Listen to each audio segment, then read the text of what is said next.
त्यानंतरचा जो भाग आहे तो म्हणजे कुठल्याही पती पत्नीनं ज्यावेळेस त्यांना बोलायचं आहे त्यावेळेस इतरांसमोर किंवा आपल्या मुलामुलींसमोर पती किंवा पत्नीचा अपमान करायचा नाही किंवा कुठलाही शब्द वापरताना जर आदरानं बोललं आणि आदरानं जर सांगितलं तर पती पत्नीचा जो संवाद आहे त्यामधला एकमेकांचा आदर्श वाढतो.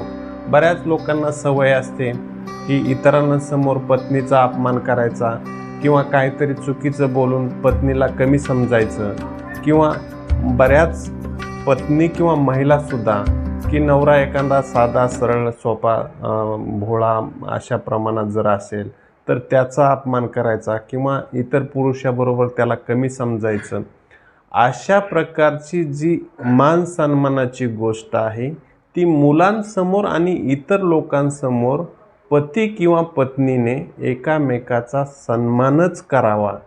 ह्या छोट्या संबंधातून तुम्हाला आनंद मिळेल. याच्यानंतर